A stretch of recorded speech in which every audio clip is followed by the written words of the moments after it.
Chapter 10.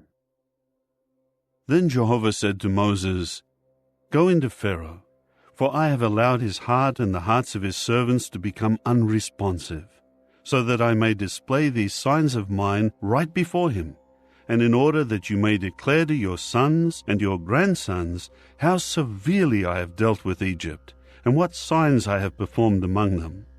And you will certainly know that I am Jehovah." So Moses and Aaron went into Pharaoh and said to him, "This is what Jehovah, the God of the Hebrews, has said. How long will you refuse to submit to me? Send my people away, so that they may serve me. For if you keep refusing to send my people away, here I am bringing locusts within your boundaries tomorrow. And they will cover the surface of the earth, and it will not be possible to see the ground. They will eat up what escaped the hail and was left for you, and they will eat all your trees that are growing in the field. They will fill your houses, the houses of all your servants, and the houses of all Egypt, to an extent that your fathers and your grandfathers never saw, from the time they have been in this land until today."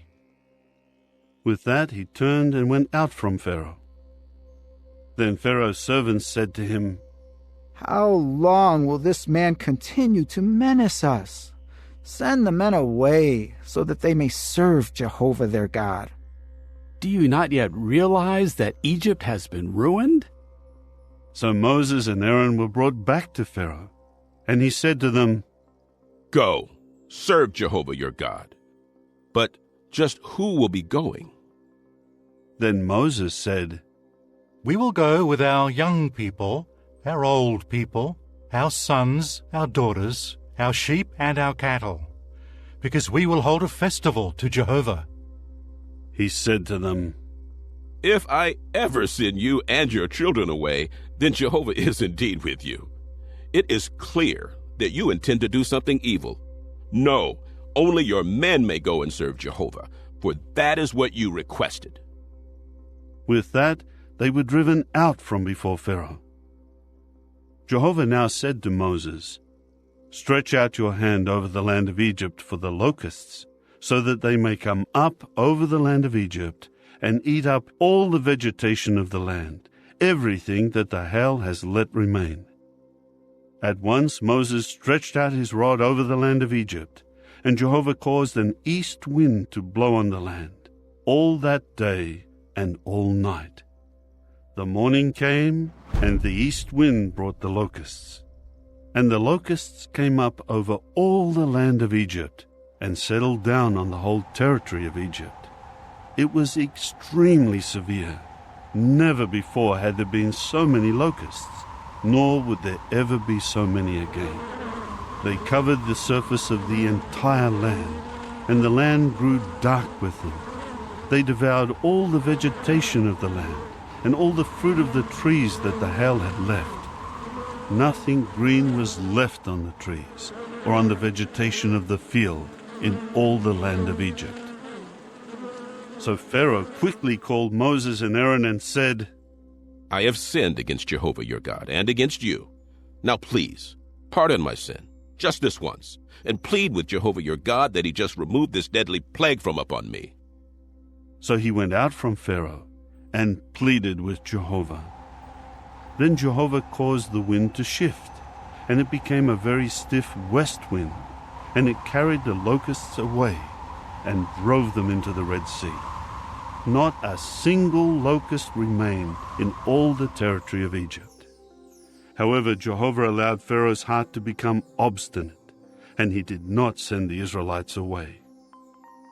Jehovah then said to Moses, "Stretch out your hand toward the heavens, so that there may be darkness over the land of Egypt, a darkness so thick that it can be felt." Moses immediately stretched out his hand toward the heavens, and there was a dense darkness in all the land of Egypt for 3 days. They did not see one another, and none of them got up from where they were for 3 days. but all the Israelites had light in their dwellings. Pharaoh then called Moses and said, Go, serve Jehovah. Only your sheep and your cattle will remain behind. Even your children may go with you. But Moses said, You yourself will also provide us with sacrifices and burnt offerings, and we will offer them to Jehovah our God. Our livestock will also go with us. Not an animal will be allowed to remain, because we will be using some of them to worship Jehovah our God, and we do not know what we will offer in worship to Jehovah until we arrive there. So Jehovah allowed Pharaoh's heart to become obstinate, and he did not consent to send them away. Pharaoh said to him, Get out of my sight. Make sure that you do not try to see my face again, for on the day you see my face, you will die. To this Moses said, Just as you have spoken, I will not try to see your face again.